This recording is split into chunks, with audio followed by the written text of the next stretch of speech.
As expected, the anti-ICE riots are spreading all throughout the country, funded by dark left money. People like billionaire Neville Singham, a communist who lives in Shanghai, China. Chaos being manufactured in your country by people that hate your country. You're used to this. We saw this 5 years ago, and the little communist foot soldiers are following their orders. Now Atlanta, Seattle, Manhattan, Austin. Again, nothing about this is organic. Last night, a federal judge blew off Gavin Newsom's lawsuit to force the Trump-ordered National Guard to stand down.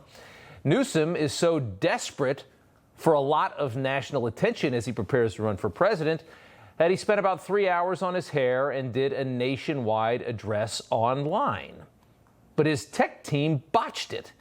They had no audio for the first 2 minutes after they spent all day talking about how they were going to do this. I can only imagine the fury that he laid onto that underling when it was all over. But when the audio was actually working, the governor of California said this.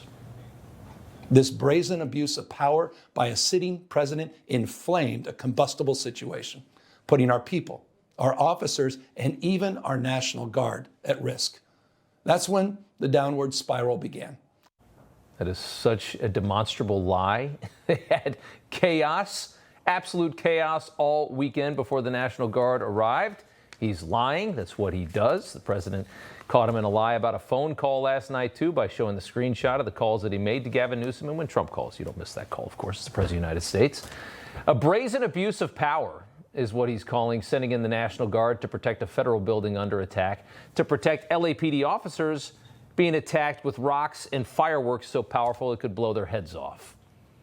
The mayor of L.A., Karen Bass, taking it a step further, essentially saying today that the riots aren't going to stop until our government stops enforcing immigration law. Things began to be difficult on Friday when raids took place, and it's important that I begin there because that is the cause of the problems that have happened in the city of Los Angeles and other cities. So ICE deporting people is why we're having riots, and they're not going to stop until ICE stops. And that's coming from a city leader. Maybe these people do need to be arrested. They tasted open border lawlessness for 4 years. This is what happens when we try to return to a sophisticated, decently run society that actually has borders around the wealthiest nation in the world. You might want borders around something like that. Just north of LA, Ventura's mayor is calling immigration enforcement terrorism. I had never thought in my life that I would be seeing this sort of disruption and this sort of terrorism attack on our citizens, on our community, on our residents, our friends, our family. It is a terrorism attack to deport illegal immigrants from a country, which is what every country does with illegal immigrants.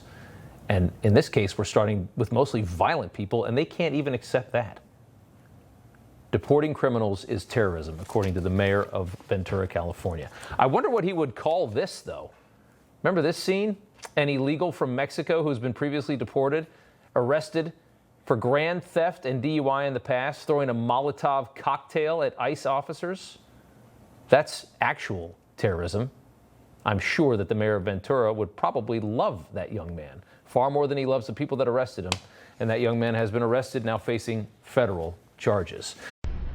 You know, everybody's reporting the same stories, the same spin. You turn the channel, it's always the same. But not us. We're different. We report the real news. No spin, just the facts. Turn to us, and you won't turn back. Tune in to Rob Schmitt tonight on Newsmax.